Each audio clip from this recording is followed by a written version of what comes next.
పథకాలనే వాళ్ళు మెయిన్ అంశాలుగా పెట్టి మొదటి సంతకం చేసిందంటే ఈ రోజు మా పరిపాలన దేశానికి ఐకాన్ గా ఉందా లేదా అనే విషయాన్ని ప్రతి ఒక్కరూ గమనించాలి.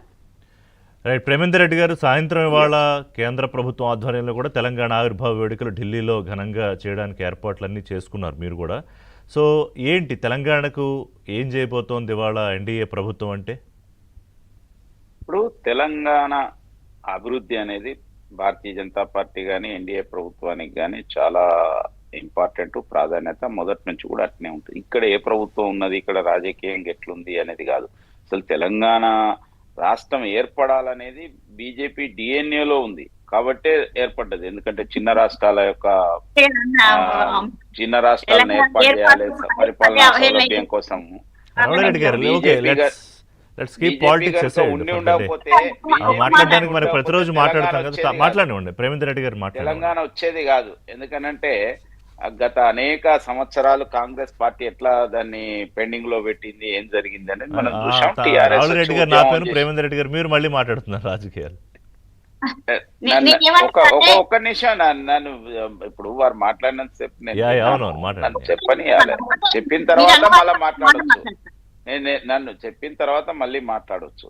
కాబట్టి ఇవాళ తెలంగాణ అభివృద్ధి కోసం కేంద్ర ప్రభుత్వం 14 లక్షల కోట్ల రూపాయలు ఇవాళ వెచ్చించింది గత 12 సంవత్సరాల నుంచి.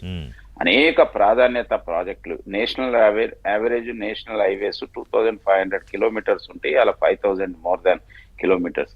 దాదాపుగా 1,00,000 కోట్ల రూపాయల రైల్వే ప్రాజెక్ట్స్ నడుస్తున్నాయి, 30,000 కోట్లు ఆన్ గోయింగ్ నడుస్తున్నాయి. మనకు ఇప్పుడు కొత్తగా బుల్లెట్ ట్రైన్స్ 3ని మనం హైదరాబాద్ హబ్ చేయబోతున్నారు.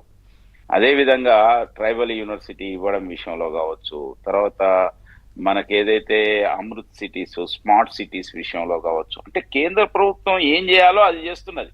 ముఖ్యంగా మౌలిక వసతులు కానీ, సెంట్రల్ ప్రాజెక్ట్స్ కానీ, రోడ్స్ కానీ, నేషనల్ హైవేస్ కానీ, తర్వాత రైల్వేస్ కానీ, తర్వాత ఇక్కడ అభివృద్ధి కోసం ఇప్పుడు రీజనల్ రింగ్ రోడ్ ను కూడా టేకప్ చేయబోతున్నారు. మనందరికి కూడా తెలుసు, రీజనల్ రింగ్ రోడ్ కావచ్చు, మెట్రో రింగ్ రైల్ విషయంలో కావచ్చు, లేకపోతే మిగతా మెట్రో రైల్ విషయంలో కావచ్చు, వీటన్నిటి విషయంలో కేంద్ర ప్రభుత్వం ఏదైతే చేయాలన్న దానికి, అదే విధంగా ఇటీవల మనకు జైరాబాద్ దగ్గర నిమ్జును ఇది చేయడం కావచ్చు, అట్లా ప్రతిదీ కూడా టెక్స్టైల్ పార్క్ వరంగల్లో, తర్వాత railway coach factory more than that, not only coaches కదా, ఇంజన్స్ ఎక్స్పోర్ట్ క్వాలిటీతోని, తర్వాత లేటెస్ట్ మెట్రో కోచెస్, ఇలాంటి వాటికి ఇవన్నీ కూడా కేంద్ర ప్రభుత్వం చేస్తుంది. ఇవాళ కేంద్ర ప్రభుత్వం ఎక్కడ కూడా తెలంగాణ అభివృద్ధి అనేది ప్రధానం, అంతే తెలంగాణ ప్రజలు ప్రధానం, ఇక్కడ రాజకీయాలు మిగతాయి కాదు.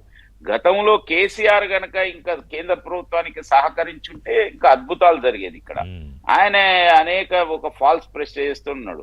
ఇప్పుడు రేవంత్ రెడ్డి గారు కూడా పైకి లౌడ్లీగా మాట్లాడుతున్నాడు, కానీ చేసే పనులు లేవు. ఊరికే మీడియా ఇంట్రెస్ట్ కోసం, లేకపోతే ప్రజలకు ఏదో నేను అడుగుతున్నాను మీరు కదా. ఇప్పుడు రాష్ట్ర ముఖ్యమంత్రి అన్ని విధాల కేంద్రంతో సఖ్యతగా ఉండాలని అనుకుంటున్నారు. సో ఇప్పుడు చేయాల్సింది ఎవరు? పెద్దన్న పాత్రలో ఉన్న ప్రధానమంత్రి మోదీ కదా.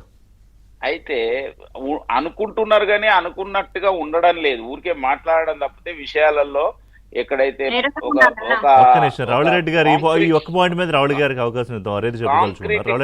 కాంక్రీట్ గా ముఖ్యమంత్రి ముందుకు ముఖ్యమంత్రి బడే బాయ్ అన్న కూడా అలా ఉండట్లేదు అని రిషి గారు గాలి మాటలండి. రేవంత్ రెడ్డి గారు నిర్దిష్టమైన ప్రణాళికతో ఉన్నారు. గతం బీఆర్ఎస్ పార్టీ ప్రభుత్వం అధికారంలో ఉన్నప్పుడు వీళ్ళు చేసిన అవినీతి ఆధారాలతో సహా కేంద్రం దగ్గర తీసుకెళ్తే వాళ్ళు ఏం యాక్షన్ తీసుకున్న విషయం మనకు తెలుసు.